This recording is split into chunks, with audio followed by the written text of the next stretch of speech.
Hello guys, ඔයාලව සාදරයෙන් පිළිගන්නවා division වෙතින් අරන් එන අලුත්ම වීඩියෝ එකකට. අද අපි බලමු කොහොමද Facebook page එකක් සාර්ථකව ඩිලීට් කරගන්නේ කියලා. එහෙනම් යමු වීඩියෝ එකට.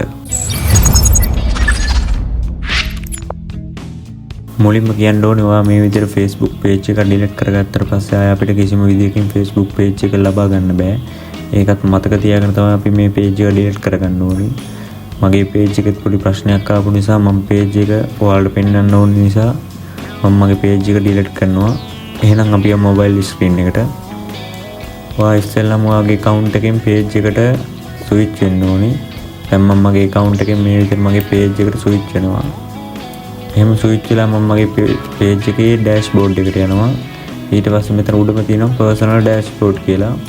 ලොකුවට නිල් පාටින් මේ විදිහට කොටුවක් බලා ගන්න පුළුවන්. අන්න ඒක ඇතුළට යන්න මුලින්ම ඒක ඇතුළට ගියාට පස්සේ ඔයාලට බලා ගන්න පුළුවන් මේක ඔයාලට මේ හම්බුන views ගන්න followers ගන්න top video ගන්න එහෙම මුලින්ම බලා ගන්න පුළුවන්. ඒ ටික එහෙම දෙද්දි මම ඒකේ මෙහෙම පල්ලෙහාට ගිහිල්ලා මෙතන පහළ තියෙනවා other කියන එක යටතේ මුලින්ම setting කියලා එකක්. අන්නේ setting ඇතුළට යන්න. ඒ setting ඇතුළට ගිය ගමන් ලොකු list එකක් එනවා. ඒකේ මෙහෙම පල්ලෙහාට යන්න. ඒකේ පහළට ගිය ගමන් ඒකේ ටිකක් පහළට ගිය ගමන් ඔයාලට මෙතන බලා ගන්න පුළුවන් your information යටතේ තියෙනවා access and control කියලා. අන්න ඒකට යන්න. ඒක ඇතුළට ගිය ගමන් ඔයාලට මෙන්න මේ විදිහට බලා ගන්න පුළුවන්. මෙතනින් අපේ page එක deactivate කරන්න පුළුවන්. ඒ වගේම unpublish කරන්නත් පුළුවන්. ඒ වගේම delete කරන්නත් පුළුවන්.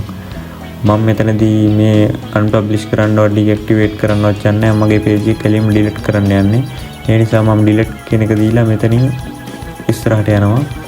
ඊට පස්සේ වගෙන් අහනවා මේ page එක delete කරන්න හේතුව මොකක්ද කියලා. මෙන්න මෙතනින් කැමති හේතුවක් බලලා ඔයාලට කියවලා බලන්නත් පුළුවන්. එහෙම නැතුව මම මෙතනින් කෙලින්ම පහලින් continue දෙනවා. ඊට පස්සේ දුන්නාට පස්සේ මෙතනින් ඔයාගේ page එකේ තියෙන photo details වගේ දේවල් download කරගන්න පුළුවන් phone එක delete කරන්න කලින්. මම එහෙම ඕන නැති නිසා එතනමුත් ඉස්සරහට යනවා. එහෙම ඉස්සරහට ගිය ගමන් ඔයාගේ profile එකේ password එක මෙතනට දෙන්න ඉල්ලනවා. ඊට පස්සේ ඔයාගේ profile එකේ password එක මෙතනට දෙන්න.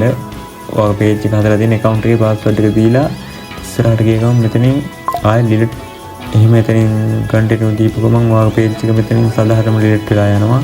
ඊට පස්සේ ආයෙත් ඔයා page එක ඊට පස්සේ ඔයා කෙලින්ම ඔයාගේ page එකෙන් අයින් වෙලා account එකට යනවා. ඊට පස්සේ ඔයා page කියන තැනට ගියත් ඔයාට මේ page එක ගැන කිසිම දෙයක් බලා ගන්න පුළුවන් වෙන්නේ නැහැ. ඉතින් ඔන්න ඔහොම තමයි සාර්ථකව 2026 දී Facebook page එක delete කරගන්නේ. එහෙනම් අද වීඩියෝ එකෙන් ප්‍රයෝජනයක් වුණා නම් අනිවාර්යෙන් වීඩියෝ එකට ලයික් එකක් දාගෙන යන්න, channel එක subscribe කරගෙන යන්න. මේ වගේ වටින වීඩියෝ එකකින් අපි ආයෙත් හම්බෙමු.